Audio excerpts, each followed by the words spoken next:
Thank you so much for staying with us on the square. In the second part of our program, we want to look at the parliamentary bickering, some of which have degenerated into full-blown chaos, resulting in the exchange of blows and damage to parliamentary property.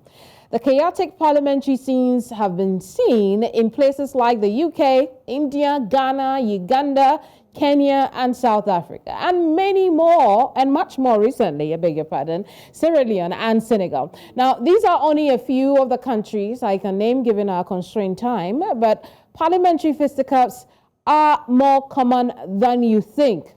How healthy this is for our democratic nations is the reason we're having this conversation today. My next guest is Mathias Hounkpe, a political scientist who's joining us from Bamako, Mali. Good afternoon to you, Mathias. Good afternoon, madam. Now, you say that parliaments are actually made with room for the possibility of such happening. Tell us more about this viewpoint. Exactly. So when you look at parliament, when you look at state institutions, I will say constitutional institutions in our democracies across the world, parliament is mostly the only one where their internal rules provide for situations like that, where the Speaker of the House, for instance, the chair of the parliament, is allowed to bring in security forces in case of situation like physical violence, etc. Meaning for me, from the beginning, people know the type of business that people do in parliament bring about a lot of passion, a lot of confrontation, etc. So people anticipate that it may lead to this type of situation sometimes. Mm-hmm. So they have provided for it in the internal rules of parliament across the world. It's not only in Africa. Now, some legislators are using this as a tool to drive home their points and hold debates to ransom. How healthy is this for the democratic process? Normally, it's not healthy. Nobody would like to see this type of things in our parliament, etc. But when you look once again in the internal rules of parliament, they have procedures to sanction people who get into physical fight, people who use force to get their viewpoint to prevail. And I can tell you, like 2 or 3 weeks ago, in the parliament in France, for instance, this type of process was set in place, not for physical violence, but verbal violence that people felt like needed to be sanctioned. So normally, in every single parliament, they have sanctions in the internal rule to prevent this type of situation from happening. And who has the duty to make sure that those sanctions, bear results and there is no repeat? It's like the Speaker of the House in the first instance. The Speaker of the House is the moderator of all the sessions in Parliament. And he is the one who can feel the need to bring in security forces or not when situation goes out of hand. But at the same time, they have in their internal rule the procedure to follow to make sure that everybody who is having misconduct in parliament is sanctioned. So in some parliament, for instance, they set up committee who will look into the matter, make sure that the responsibilities are identified, and then sanctions are applied. So I'm surprised, for instance, that when we are listening to what happened in Senegal last time, nobody is talking about the beginning of such process that will make sure that the parliament sanction somebody who decide to resort to physical violence instead of the discussion in the parliament. So let's talk about Senegal now, since you have brought it up. We'll come back to the general conversation on these chaotic scenes in parliament. Now, in Senegal, what we saw happen was the fact that, a man hit a woman and then she threw a chair. Yeah. That was quite a painful scene to watch. What did you think about it? I think we should not be seeing that. And I want us not to miss the point. Missing the point is to look at it mainly through the gender-based violence lens. If we do that, we will miss the point. I think we all need to think about how do what do we need to improve in the internal regulation of our parliament to avoid the use or the resort to violence in the debate, etc. Now, this can give us opportunity to look into the variety of violence that women suffer in parliament. Physical violence is rare against women in parliament, but they suffer more other type of violence that I think now we have like opportunity to go and look and see how can we make sure that when we are fighting to increase the number of women in parliament, they are given the room to be able to contribute their share to the functioning of our parliament. And then it brings me to the point you made earlier that the Speaker of Parliament needs to be taking action. Do you get the sense that it has happened in Senegal, especially because we know that this would be the second time that it's happening over there? Exactly. The second time, like in 3 months' time. Like this at the first inauguration meeting of this same legislature, like in September, we saw the same situation. I have not heard of the speaker taking any actions to sanction anybody. So the first responsibility is on the speakers of the House. When it happens, you have like rules, procedures internal to the parliament to settle this type of situation. The fact is everything, quote unquote, is politicized in our parliament, so that even actioning this type of rules and sanctions in the internal rule becomes a kind of political situation that nobody wants to do, etc. So they are doing it. You have like this public shout, but after that, nothing happens. So you will see in Senegal, in a few weeks from now, we will all forget about that. So when it happens like this, I'm tempted to ask, is there any other power in the structure of government that can, call parliaments to order? I will say 2 things. The first thing is the parliament is supposed to be an independent power. So for me, I'm a political scientist.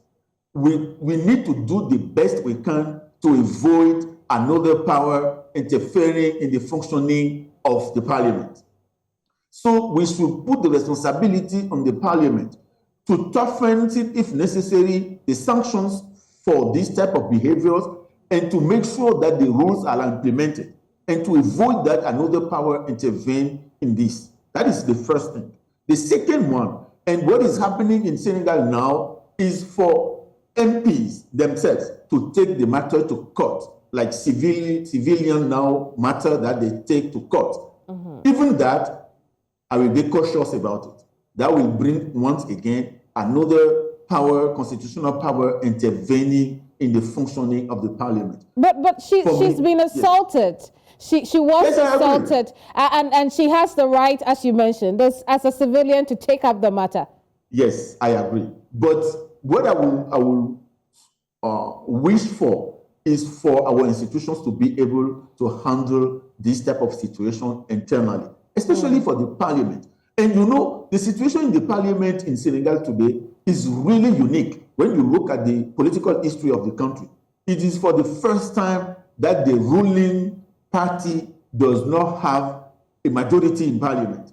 This type of situation increases the tension in parliament and chances that this type of conflict that we are seeing will happen. It is the time when we need the Speaker of the House to apply the rules so that it will have the capacity to maintain a reasonable level of order for the parliament to function well. For example, in Ghana, the parliamentary body has its own police in court that deals with issues like this. What is your knowledge about the National Assembly in Senegal? Do they have something of that sort as well? Yes, all the parliament have it's not like the police, but they have a kind of groups of security forces personnel that are affected to the parliament for this type of situation, for the security and order situation. So in Senegal, the police, like in September that we were talking about, the police had to come in to reestablish order. So they all have it. It is up to the speaker to be prompt to make sure that, first of all, he brings in whatever is necessary to reestablish order, and later now to set up a committee to handle the situation and sanction whoever is deserved to be sanctioned. Very well. I want to talk about what kind of message this sends to voters. How do you think that voters and civilians would interpret this? It's not good at all. I agree with you. And like centuries ago, somebody, I think it is Jean-Jacques Rousseau, who was saying that the making of a law is like the making of sausage. You want to eat it, but you don't want to see where it is made because it's not beautiful to see. It can hurt you, etc. And so making the law is something that is ugly. It's not good at all. Unfortunately, the parliament, once again, is the place where the discussions and sessions are public. You know, nobody sees, for instance, when the Supreme Court is meeting, nobody sees it. When the government cabinet is meeting, nobody sees it. But in the parliament, closed meetings are exceptions. The rule is that everybody needs to be seeing it. This has another impact on the behavior of the parliamentarians because they know whatever they are doing or saying, they are not only speaking for their colleagues within the parliament, but they are also talking to their political leaders, they are talking to their supporters. So all of these also have an impact on the way MPs behave, the passions, the theater that you see they are playing sometimes. All of these, I mean, you see many things is coming to play here. Do you expect this kind of behavior to have a snowball effect on the general populace? I will say no. Because as you rightly said at the beginning, in the introduction of this meeting, of this conversation, it is common. We see it often in many places. The only difference with the situation in Senegal today is the reason why the problem started. The woman parliamentarian is accused of holding some irrespective word against religious leaders. So if it is the case, this MP, by doing this publicly, is in fact making a point vis-a-vis these religious leaders, the followers, etc. Because of this religious dimension, this can have other implications in the public, in Senegal, when you know the role that religious leaders play in politics in that country. Now, I know you have said that, look, there is room for this kind of behavior in Parliament and the Speaker needs to take action. But not a response per se, but what I want to know is, at what point is this kind of behavior too much? At what point do we say enough is enough? It is too much. Every time you get out of what a decency, I mean, they call it in Parliament themselves decorum. It's a kind of the decencies that you have to respect when you are in Parliament. Anytime you go beyond that, and they have it in the internal rules, they have like behaviors that are considered to be out of these decencies that we are talking about. Having said that, it is difficult to say when do we say enough is enough, because when you say enough is enough, it means you want to do something. Who will do the thing? Because once again, the parliament in our democracies with separation of power is an independent power that is supposed to manage its business by itself.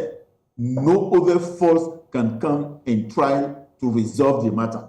So what we will wish for is for the parliament to maybe improve its means for handling this type of situation, establishing order when the fight starts, and being able to sanction people who are found guilty of the situation. I want us to talk more about some of the solutions that we could employ in order to stop this. But before we do that, let's try and go into the mind of these MPs or put ourselves in their shoes.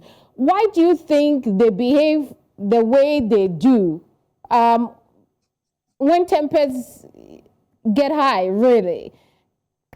Yeah, I mean, because first of all, they deal with issues that sometimes can become really sensitive, can become, let's say, conflictual, because of the place that they have in our institutional arrangement. Now, as I said, when you see an MP speaking in Parliament, he's not speaking only to his colleagues in Parliament. He knows many people are following. Sometimes, excuse me, the conversation in Parliament are live.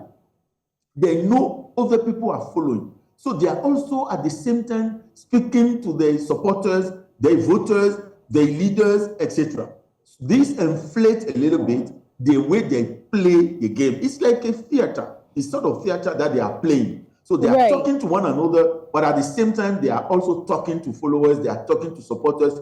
So by starting a fight on an issue, for your supporter, it seems like you are so, the issue is so dear to you that you are even willing to get into fight to have your view passed. So you see what I mean? But there are those who have used this to strong arm debates and, discussions that are going on in Parliament. Is this a threat to the democracy? Is this the new democratic revolution that will be seen in our parliaments? No, I will say no. I will say no because we see it from time to time, but it's not something like that we see like another parliament, for instance, would like to try to do the same thing, or another MPs in other countries would like to simulate what is coming, what happens in Senegal a few days ago. No, I'm not sure. I'm not worried about that. But I think what we need to do is to avoid such situation from happening, because it's not good, as you rightly said at the beginning. We don't want our population to be seeing such things, so we need to work to prevent them from happening. But at the same time, we don't need to worry about this being now becoming the game in town. The norm. But that's what we are seeing. Anytime there's a debate somebody doesn't like, let's throw in the punches, or let's cause chaos so that the debates can stop. But you know something? When you are deliberating an issue in Parliament, and let's say that you get into fight like that, it's not the fight that decides the vote and the decision. So at the end of the day, everybody will go and vote. Everybody will go and vote, and the vote can be secret if MPs want it to be secret. So at the end of the day, your capacity to fight is not what will make your voice or your views prevail in Parliament. What will make it prevail is your capacity to convince your colleagues that what you are doing is the right thing. Now, as an MP, as I was saying like a few moments ago, you may not be able to convince your colleagues, but since you are speaking to your voters, because the debate is public, the passion and the emotion that you put in what you are saying, and quote unquote the violence, verbal violence that you are putting, will be what will keep or increase your supporters, not the real vote. Because you may lose the vote, but the supporters will be like, he tried his best. So these people are playing on several scenes at the same time. And sometimes it gets out of hand like what we saw last time. Now, we have a few seconds. Let's touch briefly on how the speakers of Parliament can make sure that, this is minimized. The first thing is, when it happens, to be able to put in motion the rules. As I said, when you look at the internal rules of every parliament, you have provisions for situations like that. When somebody misconducts himself or herself, there are procedures to follow to sanction them. So that is the first thing. Right. Now, I was saying that the situation in Senegal is difficult because the parliament is split. The majority whose MP was hated does not have the majority to decide to set up this type of committee and make it rule. So it is difficult. Right. So it may be difficult for this speaker today to do it easily. Like the situation is the same in Ghana. As you know, also the parliament in Ghana is divided almost evenly. Right. And we saw like a few weeks or months ago, this type of situation in Ghana as well. And we saw this. Yes, go ahead. And we really do hope that the adults remain adults. I am grateful for your time, Mathias. I agree. Mathias Hounkpe is a political scientist. He joined us from Bamako, Mali. That'll be all for this week. We're back next week, refreshed here on Village Square Africa. I am Keminni Amanor. I'll see you next week. Bye-bye.